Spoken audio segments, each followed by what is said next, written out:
صلاح و مشورے کے ساتھ کام کرنے میں عین ہدایت ہے اور ہوائے نفس کی اطاعت میں کامل گمراہی اور ذلت و عذاب ہے۔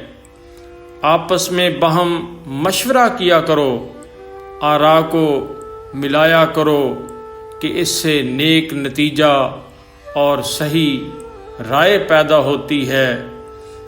جب تو کسی کام کا پختہ ارادہ کرے تو سوچ بچار اور دوست احباب سے مشورہ کرنے کے بعد اسے شروع کر۔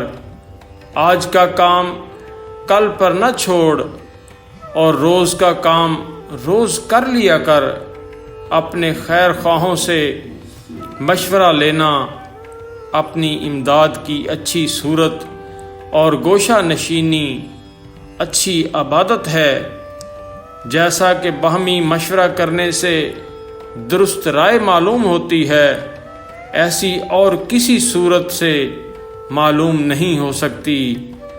اگر کسی چھوٹے آدمی کے منہ سے کوئی عمدہ اور اچھی بات نکلے تو اسے حقیر نہ سمجھو اور اپنے خیر خواہ کی بات کو رد نہ کرو، اور مشورہ لینے والے کے ساتھ دھوکہ اور فریب نہ کرو۔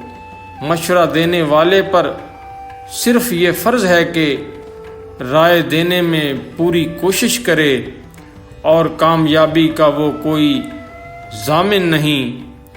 تمام خوبیاں اس بات میں ہیں کہ آدمی اپنے غور و طلب معاملات میں یار دوستوں سے مشورہ کرے اور اپنے خیر خواہوں کی بات پر کاربند رہے۔